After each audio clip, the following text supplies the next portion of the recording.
নমস্কার, 7 নিউজ নেটওয়ার্কে আপনাদের স্বাগত। 24 লোকসভা নির্বাচনে হাড্ডাহাড্ডি লড়াইয়ে জিতে সাংসদ নির্বাচিত হওয়ার পর এবার ব্যারাকপুরের মূল সমস্যার সমাধানে উদ্যোগী হলেন সদ্য নির্বাচিত ব্যারাকপুরের সাংসদ পার্থ ভৌমিক। নিকাশি ব্যবস্থা, ব্যারাকপুর বারাসত রোডের যানজট সহ গুরুত্বপূর্ণ গঙ্গার ঘাটগুলি সংস্কার এবং সৌন্দর্যায়নের লক্ষ্যে ব্যারাকপুরের বিধায়ক রাজ চক্রবর্তী, পৌরপ্রধান উত্তম দাসের সঙ্গে দীর্ঘ আলোচনার পর বৃহস্পতিবার তাদের সঙ্গে নিয়ে ব্যারাকপুরের একাধিক জায়গা পরিদর্শন করলেন তিনি। মূলত কল্যাণী এক্সপ্রেসওয়ে উঁচু হয়ে যাওয়ার জন্য সামান্য বৃষ্টি হলেই হাইওয়ে সংলগ্ন এলাকায় জল জমে যাচ্ছে, আর নিকাশি নালাগুলি দীর্ঘদিন ধরে সংস্কার না হওয়ায় বৃষ্টি হলেই ব্যারাকপুরের বেশ কয়েকটি ওয়ার্ডের বাসিন্দাদের দুর্বিষহ পরিস্থিতির শিকার হতে হচ্ছে। পাশাপাশি অত্যন্ত গুরুত্বপূর্ণ রাস্তা ব্যারাকপুর বারাসত রোডের যানজটও নিত্যদিনের ঘটনা হয়ে দাঁড়িয়েছে। এদিন ব্যারাকপুরের মূল সমস্যাগুলি সমাধানের লক্ষ্যে বিধায়ক, পৌরপ্রধানের উপস্থিতিতে পিডব্লিউডি, ইরিগেশন, কেএমডিএ এবং ন্যাশনাল হাইওয়ে ডেভেলপমেন্ট কর্পোরেশন এই 4টি ডিপার্টমেন্টের আধিকারিকদের সাথে নিয়ে ব্যারাকপুর বারাসত রোড ঘুরে ঘুরে যানজট পরিস্থিতি দেখার পাশাপাশি নিকাশি ব্যবস্থার কিভাবে আরও উন্নত করতে হয় ঘুরে দেখলেন ব্যারাকপুরের সাংসদ পার্থ ভৌমিক।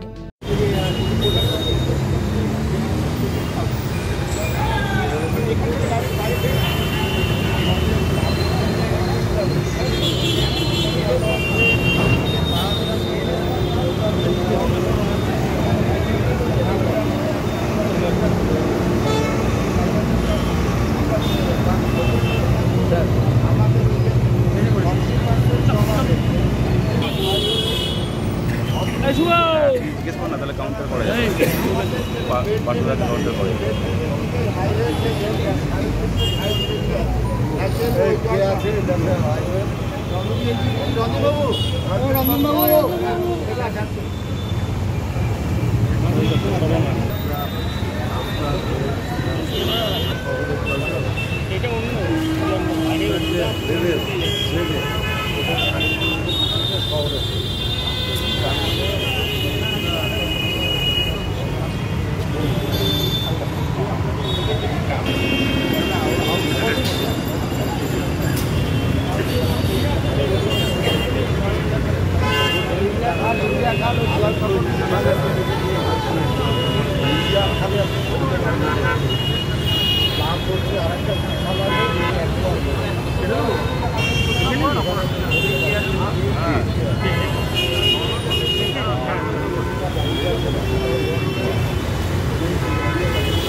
একটার সময় তো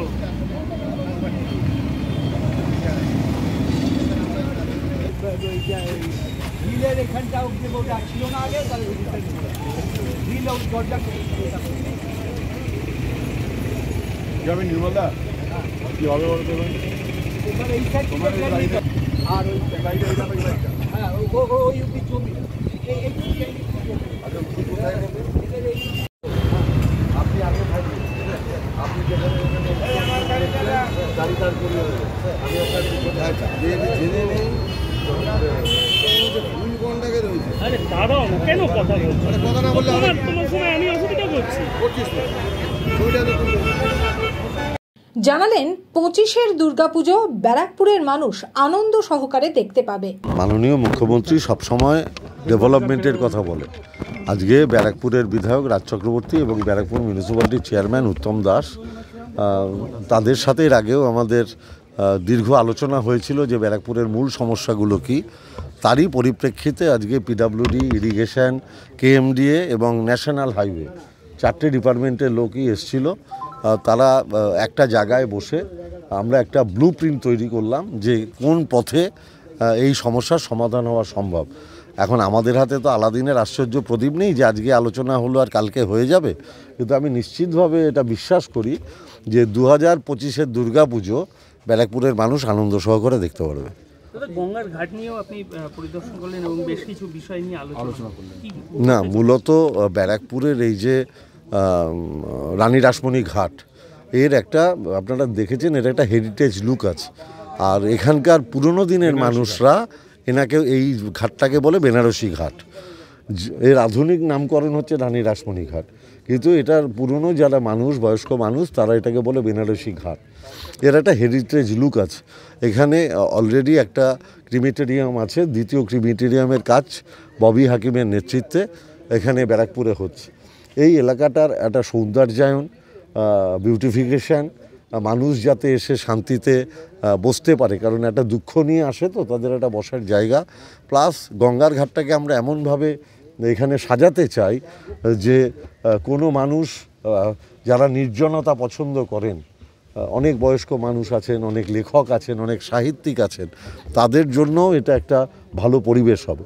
আমরা ব্যারাকপুরের মানুষকে একটা ভালো পরিবেশ উপহার দিতে চলেছি।